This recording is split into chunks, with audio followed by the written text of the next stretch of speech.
The NASDAQ is down over 30% from its high. Interest rates are rising. It's only inevitable that the economic downturn that we're facing is going to affect your startup. How? Well, customers may not want to buy from you because they're worried you may go out of business.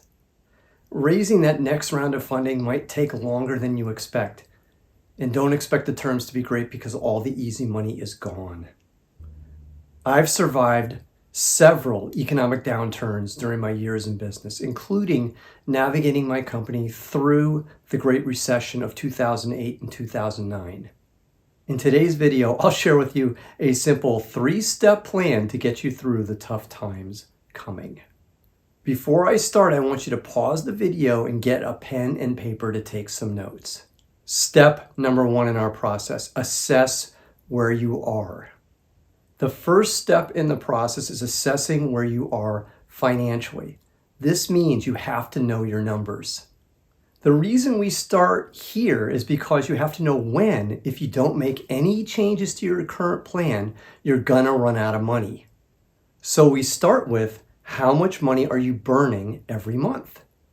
This is your burn rate. The formula for your burn rate is your monthly cash intake, which is pretty close to your revenue, minus your monthly spending. Now, if the number is positive, then congratulations. That means you're making money and you're increasing your cash. However, most early stage startups are losing money. So this means we're losing cash and our bank account is dwindling. For example, let's say your monthly cash in, this is your revenue, is $50,000 a month. And let's say you're burning $150,000 a month. Then your cash burn is $50,000 minus $150,000 or $100,000. The next thing we need to figure out is our cash out date. Ideally, you have a monthly forecast of your expenses and revenue so you can easily see this number.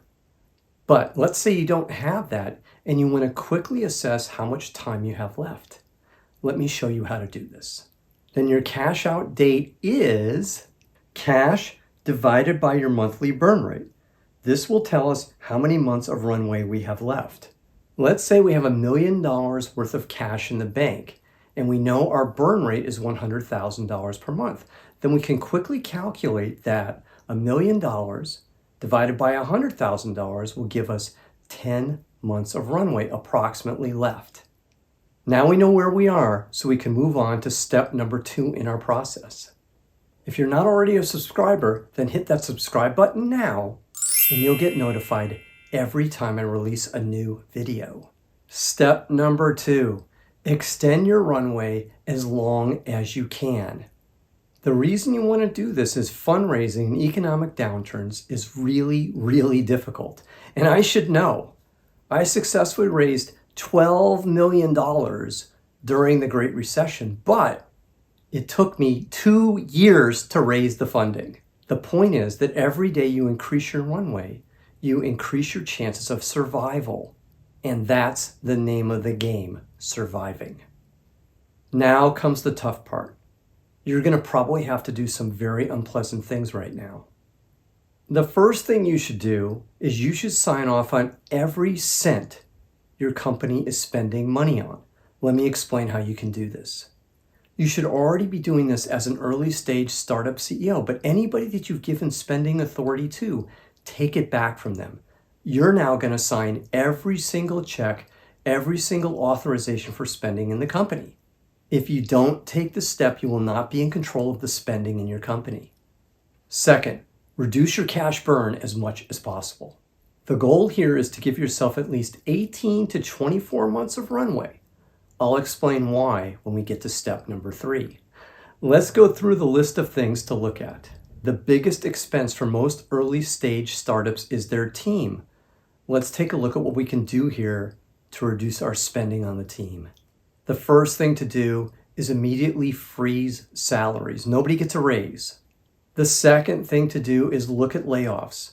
I know this is hard to do, but you really want to get rid of any poor performers you have in the company. You may need to cut even more than that.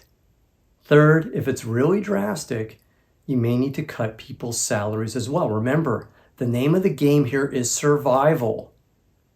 Anybody that's not on board with what you're doing, you know what? They're not part of the team. They're not part of your future, and it's okay if they leave. I took all of these steps to save my company, and you know what? It worked. Next, maybe you can raise prices on some of your products. I got this idea from the people over at Y Combinator, and I think it's a great idea, especially if you have products that are selling below the cost that it takes to make the products. Then, even if you sell less of these products, you know what? You're going to make more money and there'll be more cash in the bank. Remember, the name of the game is survival here.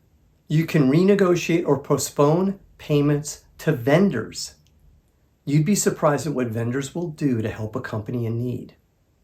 Indeed, we got several large software companies to postpone our payments to them, and you know what? It allowed us to survive and get through the problems that we had.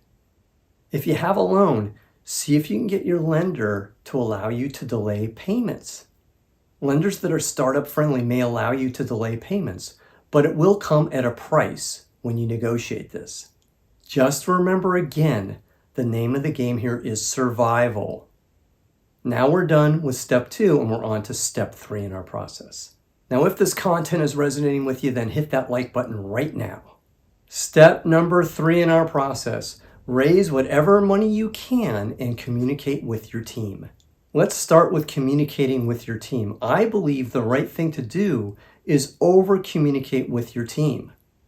Many of your employees may have never experienced a real economic downturn before, so they may be scared. You need to tell them exactly what you're going to do and what you're not going to do. Because if you don't tell them, they may fill in the blanks with all sorts of crazy ideas. Now let's talk fundraising. It's likely to take longer to raise funding in a downturn if you can raise money at all. And as I said earlier, the terms may not be that great. However, if you need the money, again, it's about survival. You take the money even if the terms are bad. So where do we start? We start with our existing investors. If they believe in the company, they may want to invest more money to help you get through the abyss that you're in right now. And again, whatever you can raise is helpful. Then start your fundraising sooner rather than later, because guess what? It's going to take longer for you to raise your funding in this environment. A typical fundraising takes around 6 months, but I double that to around 1 year. That's why you want to increase your runway to 18 to 24 months if you can, because 1 year is the average. It may take more than that 1 year. That's why you want a little bit of buffer. All the runway that you can get is going to help you. The name of the game here is survival. There's going to be a shrinking number of startups that makes it through. And you want to be one of those startups that makes it through the economic downturn and comes out the other side stronger. Okay, so let's summarize with those 3 steps again. Number 1, assess your current financial status. Number 2, reduce your cash burn as much as possible. And number 3, raise whatever money you can and communicate with your team. So what did you learn from today's video? Put your comments in the comments column below today's video. If you have any questions for me, put your questions in the comments column below today's video too. Now I have one more thing for you. It's a free startup pitch deck template. It has all the slides that you need to create a great startup pitch deck. All you need to do to get your free startup pitch deck template is click the link below today's video and it's yours for free. Now, if you wait around for about another 20 seconds or so, some more great content from me is going to come up. And all you have to do is just click the links and you're there. If you liked today's video, then click the like button. And if you want to subscribe to my channel, then hit that subscribe button as well. I've really enjoyed speaking with you today. I look forward to speaking with you again soon. My name is Brett at brettjfox.com. Take care. Bye.